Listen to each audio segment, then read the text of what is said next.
बिस्मिल्लाहिर्रहमानिर्रहीम, अस्सलाम वालेकुम। मैं असदुल्ला खान हूँ। आज के संजीदा मौज़ूआत पर आने से पहले मैं एक गैर संजीदा क्लिप आपके साथ शेयर करना चाहता हूँ। खैर ये मेरे लिए गैर संजीदा हो सकता है, कुछ और लोगों के लिए गैर संजीदा हो सकता है, लेकिन कुछ लोगों के लिए खैर बहुत ही संजीदा है। और कुछ लोगों ने जो जन्नत में जाना चाहते हैं उन्होंने इसको बहुत ही संजीदगी से लिया होगा। ये मौसूफ़ हैं चौधरी असदुर्रहमान। ये MNA हैं, MNA रहे हैं, MNA के, और अभी भी MNA के टिकट होल्डर हैं। NA 94 से इनका ताल्लुक़ है, टोबा टेक सिंह से। कमालिया में आज ये मौसूफ़ एक कॉर्नर मीटिंग कर रहे थे। इनके बारे में मैं आपको बता दूं कि ये 1990 से 1993 तक MNA रहे हैं, 1997 से फिर 1999 तक MNA रहे हैं, और 2013 से 2018 तक भी MNA रहे हैं, और फिर ये MNA बनना चाहते हैं। इन्होंने फरमाया है कि अगर जो बंदा 21 अक्टूबर को नवाज शरीफ के जलसे के लिए मीनार पाकिस्तान पहुंचेगा, मैं ज़मानत देता हूं कि वो जन्नत में जाएगा। तो क्या बताया है मौसूफ़ ने? अच्छा, ये मैं किसी के मजहबी जज्बात उभारने के लिए नहीं कह रहा, क्योंकि ये मजहबी आंख से आप इसको मत देखें। इसको एक अहमकाना जहन रखने वाले एक शख्स के नज़र से आप इसको देखें। इसको पर कोई फतवा ना लगाइएगा इन साहब पर किसी भी किस्म का कि इन्होंने मज़हब की तौहीन की है। ये तौहीन मज़हब के अंदाज में आप मत देखिएगा इसको, ना ही मैं समझता हूँ कि तौहीन मज़हब हुई है, ऐसी कोई बात नहीं है।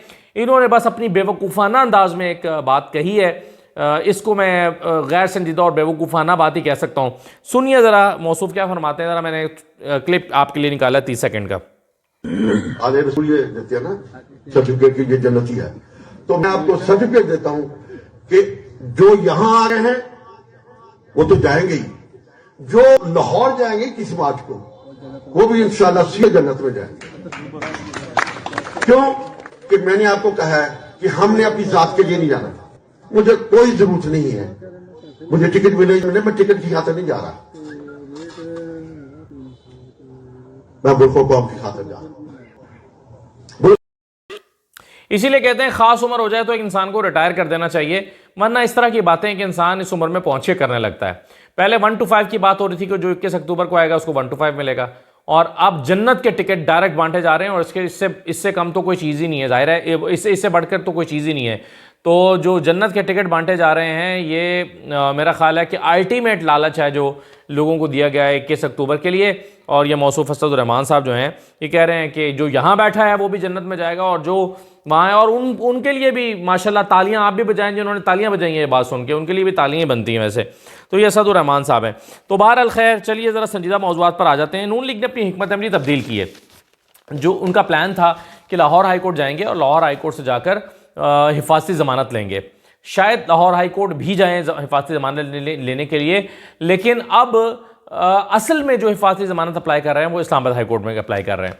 हम पहले ही हैरान थे कि जहां इस्लामाबाद हाई कोर्ट में जस्टिस आमिर फारूक साहब मौजूद हैं, वहां पर इनको किसी और अदालत में जाने की ज़रूरत ही क्या है इनको।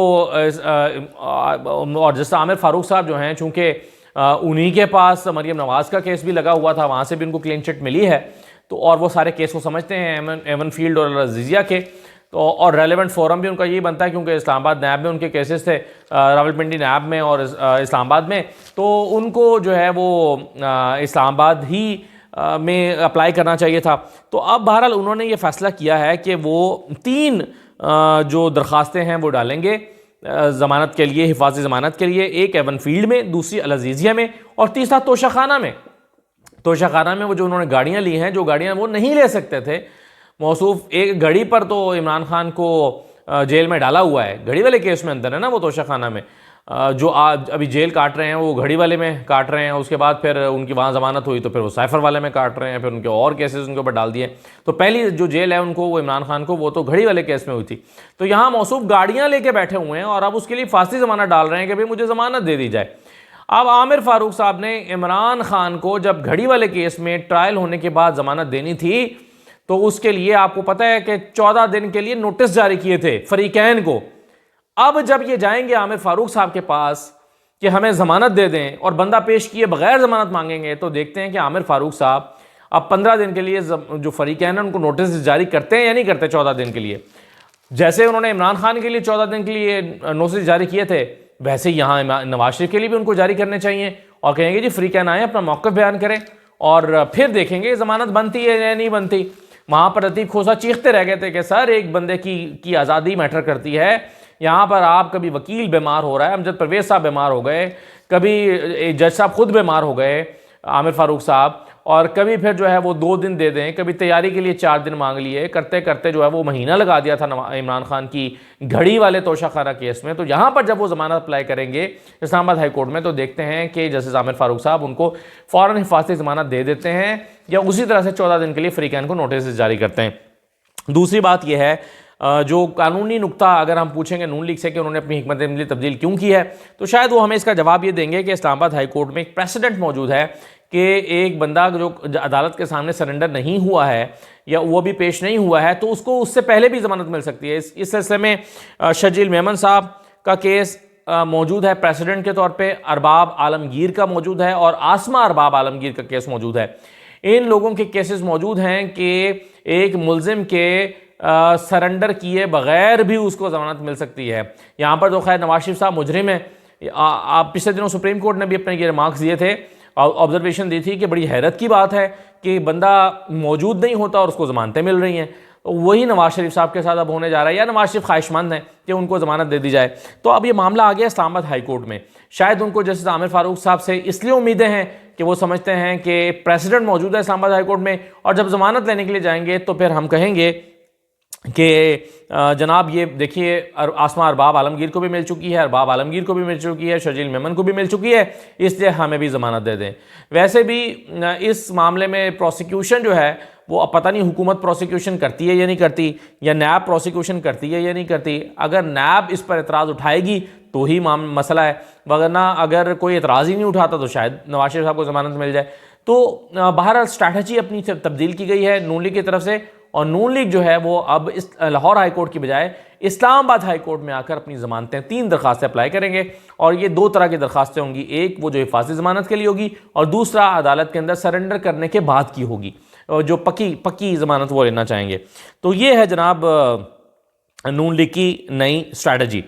अच्छा, इसके अलावा एक चीज़ मैं आपके साथ शेयर करना चाहता हूँ। जब नून लीग वाले आ रहे हैं और ये नवाज शरीफ साहब आ रहे हैं और 21 अक्टूबर को उनका इस्तकबाल हो रहा है और वहाँ पर लोग उमड़ के आएंगे, बल्कि वुसअतुल्लाह खान साहब कहते हैं कि 1986 में बेनज़ीर के लिए लोग उमड़ आए थे और अब लोग उमड़वाए जाएंगे।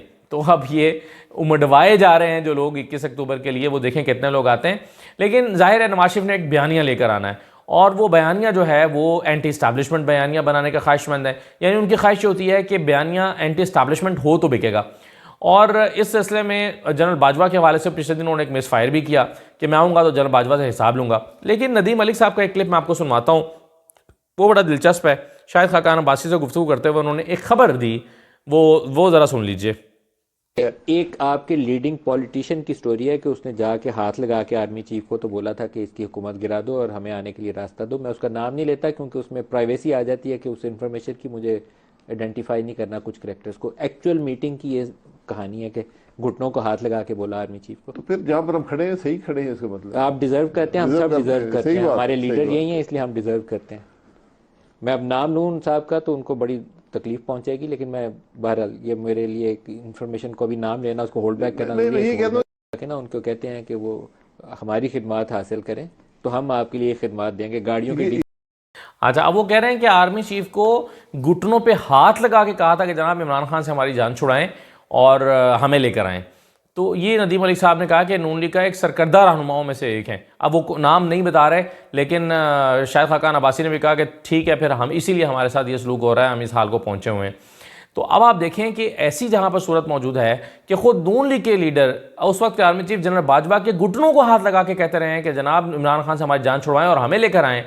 वो आज उसी जनरल बाजवा के ख़िलाफ़ कैसे बयानियाँ बनाएंगे, तो ये नून लीग के लिए एक बहुत बड़ा इशू पैदा हो जाएगा और उनके लिए एक बड़ा चैलेंज बन जाएगा। एक मुलाकात हुई है ईवान सदर में रऊफ़ हसन और उमैर नियाज़ी साहब की।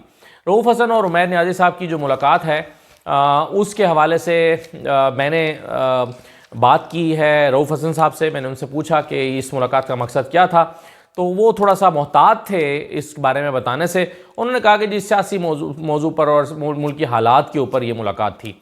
और दूसरा मैंने इनसे खैर चलें दूसरी बात जो पूछी है वो मैं बाद में बताता हूँ, लेकिन पहले ये सुन लीजिए कि रऊफ़ हसन साहब जो बताने में मोहतात हैं। अब ख़बर इस बारे में ये है कि वो इमरान खान का एक पैगाम लेकर गए हैं आरिफ अलवी साहब के लिए, और उनके लिए पैगाम यह है कि आरिफ अलवी साहब इलेक्शन के इनेकाद के लिए आप अपना किरदार अदा करें, मुख्तलिफ सियासी जमातों के लोगों से मिलें, इलेक्शन की बात करें, इलेक्शन के लिए माहौल बनाएं, मुख्तलिफ सियासी जमातों से राब्ते करें, उनके रहनुमाओं से मुलाकातें करें और लॉबिंग करें और इलेक्शन की तरफ हालात को लेकर जाएँ।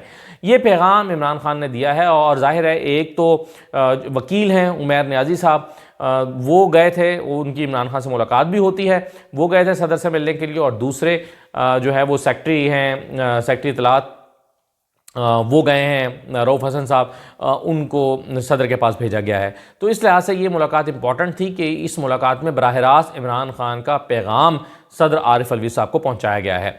दूसरी बात मैंने उनसे ये पूछी है कि ये जो मुर्तज़ा सोलंकी ने मुलाकात की है शफ़क़त महमूद से, तो शफ़क़त महमूद किस कैपेसिटी में मिले हैं? क्या PTI की कोर कमेटी ने उनको ऑथराइज़ किया है, मैंडेट दिया है कि वो मुर्तज़ा सोलंकी से मिलें, और दिया है तो क्या मैंडेट दिया है? तो उस पर उन्होंने मुझे रऊफ़ हसन साहब ने यह बताया है कि या मुर्तज़ा सोलंकी साहब ने आज खुद इंतखाब किया कि उनको किस शख्सियत से रब्ता करना चाहिए। उन्होंने PTI से रब्ता करके ये नहीं कहा कि आप हमें मुज़ाकरात करने के लिए या बातचीत करने के लिए कोई बंदा दें, बल्कि उन्होंने ये खुद फैसला किया और आज खुद मुर्तज़ा सोलंकी ने रब्ता ही शफ़क़त महमूद से किया, और शफ़क़त महमूद ने फिर ये बात अपनी पार्टी की लीडरशिप को बताई, तो पार्टी ने फिर उनको वन टाइम मीटिंग के लिए अलाउ किया कि ठीक है, एक दफ़ा मुलाकात कर लें और सुने कि वो क्या कहते हैं। तो यूँ शफ़क़त महमूद साहब की मुर्तज़ा सोलंकी साहब के साथ मुलाकात हुई है, और इस मुलाकात में भी कहा जाता है कि इंतखाबात और मौजूदा सियासी सूरत हाल के हवाले से गुफ्तगू हुई है। तो ये इस मुलाकात का मामला ये है। जो दोपहर मैंने सवाल उठाया था कि शफ़क़त महमूद साहब आखिर कैसे मिल लिए, उनको किसने ऑथराइज़ किया, तो उसका जवाब ये दिया गया है। और मुर्तज़ा सोलंकी साहब ने आज खुद रब्ता किया उनसे, ख़बर अब यह है कि ख़ुद उनसे रब्ता किया और उन्होंने भी पार्टी से पूछा कि क्या मैं मिल लूँ, तो जवाब दिया गया कि हाँ, आप एक दफ़ा वन टाइम उनको अलाउ किया गया कि आप मुलाकात कर लें। ये जो मौलाना फजल रहमान साहब ने आज स्टेटमेंट दी है, वो अब स्टेटमेंट मुख्तलिफ तरह की स्टेटमेंट्स दे रहे हैं। वो कहते हैं कि जी एक दूसरे के लिए गुंजाइश पैदा करने का वो मशवरा दे रहे हैं, और कहते हैं कि वक्त आ गया है सियासतदान और सियासी जमातें बालिग नज़री का मुजाहरा करें, इख्तिलाफात के बावजूद गुंजाइश पैदा करनी चाहिए। सियासी इंतशार और खलफिशार से जमहूरियत मजबूत होगी, ना मुल्की मसाइल हल होंगे। मुल्की मसाइल का हल किसी एक जमात या शख्स के पास नहीं है। मौलाना फजल रहमान साहब अब ये क्यों बातें कर रहे हैं? ये बड़ी हैरान कुन है कि एक तरफ वो कहते थे कि जी इमरान खान को सफ़े हस्ती से मिटा दो, अब वो कह रहे हैं कि ये खलफिशार किसी को सूट नहीं करता और सबको मिलजुल कर चलना चाहिए, मिलजुल के आगे बढ़ना चाहिए। ऐसा लगता है कि मौलाना फजल रहमान साहब इस वक्त कन्फ्यूजन के शिकार हैं, बेचैनी का शिकार हैं। कभी वो इस्टेब्लिशमेंट के ख़िलाफ़ बात करने लगते हैं, कभी इस्टेब्लिशमेंट का जो एक लाहे अमल है उसके ख़िलाफ़ बात करने लगते हैं, कभी वो अफ़गान बाशिंदों को वापस भेजने के ख़िलाफ़ बात करने लगते हैं, कभी वो पीपल्स पार्टी के ख़िलाफ़ बयान देने लगते हैं और फिर पीपल्स पार्टी आसिफ जरदारी से मुलाकात करने के बाद जो है वो ज़रा कुछ ठंडे हुए भी दिखाई देते हैं। तो मौलाना फजल रहमान साहब जो कह रहे हैं कि सबको मिलजुल के आगे बढ़ना चाहिए, खलफिशार की ख़त्म होना चाहिए। ज़ाहिर है खलफिशार तो पाकिस्तान तहरीक इंसाफ की वजह से ही है ना, तहरीक इंसाफ को इन्वॉल्व किए बगैर तो खलफिशार ख़त्म नहीं हो सकता। ये खलफिशार नून लीग और जमात इस्लामी और पीपल्स पार्टी और मौलाना फजल रहमान की वजह से नहीं है, तो जाहिर है उनका इशारा PTI की तरफ ही है। लेकिन PTI की तरफ वो नरम गोशा क्यों रखना चाहते हैं, और रखना भी चाहते हैं या नहीं रखना चाहते? क्योंकि मौलाना फजल रहमान साहब ऐसा लगता है कि चूँकि अब वो देख रहे हैं कि तहरीक इंसाफ के लिए कोई नरम गोशा मौजूद नहीं है, और बावजूद इसके कि इस्टेब्लिशमेंट का कोई नरम गोशा मौजूद नहीं है, तो इसके बावजूद उनको यहाँ पर खैबर पख्तूनख्वा में शदीद एक हजीमत और परेशानी का सामना करना पड़ रहा है। तो शायद उनको ये लगता है कि अगर तहरीक इंसाफ की सख्तियाँ कम की जाएंगी तो उसका रद्द-ए-अमल भी कम हो जाएगा, और हमारा जो खैबर पख्तूनख्वा में बहुत सख्त रद्द-ए-अमल आ रहा है उसमें कुछ कमी वाक़ई हो जाएगी। तो बहरहाल ऐसा लगता है कि मौलाना फजल रहमान साहब मुख्तलिफ तरह की बातें कर रहे हैं और परेशानी का शिकार हैं। उनको पता तो चल गया है कि उनके पल्ले कुछ नहीं रहा। कभी वो चाहते हैं कि इलेक्शन नहीं होने चाहिए, कभी वो चाहते हैं कि सबको मिल बैठ के आगे बढ़ना चाहिए। तो मौलाना फजल रहमान साहब क्या कहना चाह रहे हैं, वो ऐसा लगता है कि एक शदीद कन्फ्यूजन का शिकार हैं और उन्हें ख़ुद मालूम नहीं है कि वो हालात को किस तरफ लेकर जाना चाहते हैं। तो ये थी जी कुछ चीज़ें। कुछ लोग मुझसे कह रहे हैं कि जी मैं फ़लस्तीन के ऊपर बात क्यों नहीं कर रहा। देखिए फ़लस्तीन पे बहुत सारे लोग बात कर रहे हैं जो ज़्यादा एक्सपर्ट हैं इसके, और मैं उन्हीं लोगों पे छोड़ना चाहता हूँ जो इंटरनेशनल अफेयर्स को कवर करते रहते हैं और उस पर ज़्यादा अपनी एक्सपर्टीज़ रखते हैं। लेकिन इसके बावजूद अगली वीडियो में मैं आपके साथ ज़रा कुछ बहुत ही अहम निकात उठाने जा रहा हूँ, और वो निकात जो हैं वो ये हैं कि इंटरनेशनल लॉ क्या कहता है, इसराइल एक रियासत है भी या नहीं, और दूसरा उनका जो कॉन्सेप्ट है वो एक ख़ास कॉन्सेप्ट के तहत ये सब कुछ कर रहे हैं, और ये कितना चैलेंजिंग है आगे फ़लस्तीन के लिए, और इस वक्त जो हालात बन रहे हैं वो किधर को जा रहे हैं। तो इस पर ज़रा मैंने कुछ थोड़ी सी रिसर्च की है, वो मैं आपके सामने रखता हूँ अगली वीडियो में, जो कि कल सुबह या लेट नाइट किसी वक्त मैं डाल दूँगा। बहरहाल आप सुबह उठें तो उसको देख लीजिएगा। इजाज़त दीजिए, अल्लाह हाफ़िज़।